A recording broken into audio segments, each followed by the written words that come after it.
For me, Telegram has become boring. Like, I'm getting tired, you're getting tired of like tapping on Telegram and doing all these Telegram airdrops.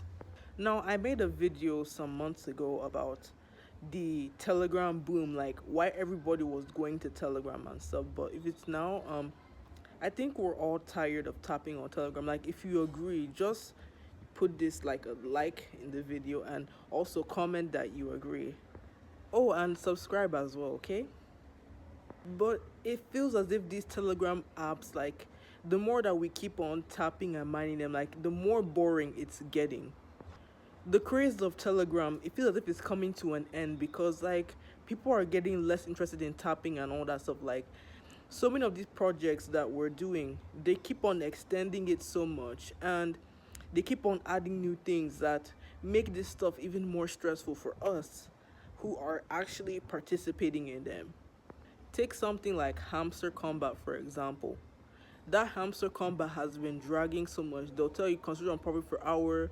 You do that, they'll now tell you, oh, play this game, or get all these keys and everything. Even though they've said that it's not gonna be the most important criteria, but then the fact that they keep on dragging this thing is one thing that kind of concerns me with all these projects. Because when you drag all this stuff now, more users will come in, and if more users come in, then they may not have the capacity to pay everybody.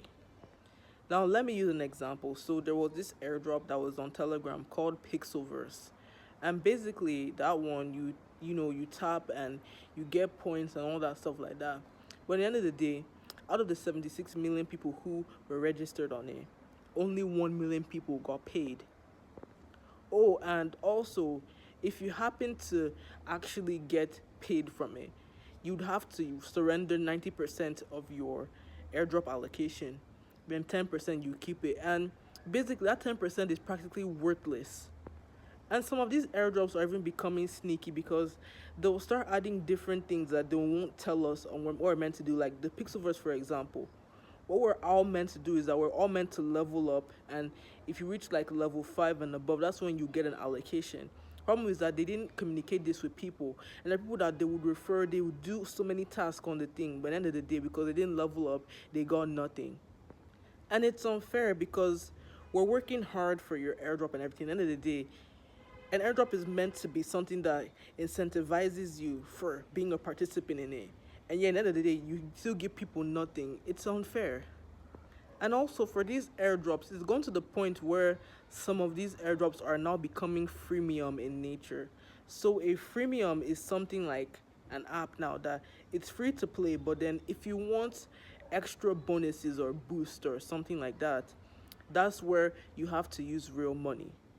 Tapswap, for example, did something like this where now if you wanted to get ×2 of whatever you're tapping, you pay like 0.5 tone. Or even one airdrop that's called Time Farm, that's basically a mining airdrop. If you want to buy a bot that mines for you, you basically have to pay 1 tone, and soon I think it will be 5 tone for the bot.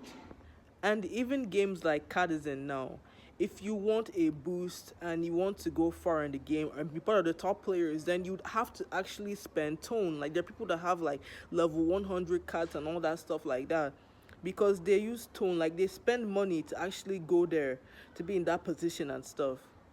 And this could basically mean that those people that actually spend money who are higher than others will be the ones that will get the higher allocation compared to someone who doesn't have tone to spend. Like, these airdrops are just kind of boring now because we have to continue, mining or tapping or playing them for months, and it just feels as if it's not even rewarding anymore. Some people may defend like the fact that they're taking long, saying, oh, that they're a project, there's so many people they have to pay, there's so many things they have to arrange and all that sort of that. And to that I agree. But then for you to extend the thing to be so long and keep on adding new things is stressful. Like, they'll tell us, go on their YouTube channel, watch this video, enter this code. Basically, they're making money off of all of us because if we watch their YouTube videos and we watch the videos for the code and everything, they're making money per, thousands of views and also like on YouTube because their pages will be monetized. And then at the end of the day, it feels as if us that were basically doing this stuff, that we're not getting anything from it. Now, in my opinion, a crypto airdrop should be like 2 months long or less. Now, my reason for this is simple.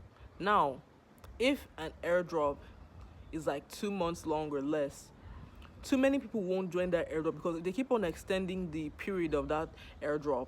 Too many people will join, and you'll get to the point where these people may not be able to pay out everyone. And also at the same time, it will make people not to lose interest in your airdrop too. Now, an airdrop project can still do well with that amount of time if they plan everything properly. An airdrop should adopt this method where now that basically if you want to mine that airdrop, then they would make it such a way that you're mining based on the supply. And if the supply is all gone, then the mining ends. Like for example, there's this airdrop called Hot Wallet.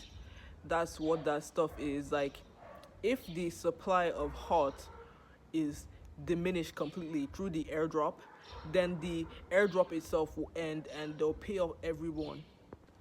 Also, these people that make these airdrops should limit the amount of airdrop that we can mine per day. And they should find a way to try and limit it so that way, it would actually be realistic for it to reach everyone. I feel as if this is how airdrops should be. Like they shouldn't piggyback off of the success of Notcoin and start making their own stuff and blah blah blah. Because I actually remember that one time from my Fiverr, someone reached out to me and thought that I could develop an app that's like Tapswap or Notcoin and everything. Like it's actually scary, but I told them that I couldn't do it because I'm not a developer. I'm only a tester. And if you want me to test your apps or whatever, link in the description anyway. The fact is that people like those can just make apps and put on Telegram. They'll say, oh, this app, and people will join the thing, and at the end of the day they probably won't get anything from that airdrop at all. Some of them can even scam as well, because that's how scary stuff like this is. But then yeah, this is my whole take on all this airdrop stuff. Like eventually this tapping thing is going to die out and something new could come in the airdrop space. But what do you think about what I said? Leave your thoughts in the comments below. Like, comment, subscribe, share, and goodbye.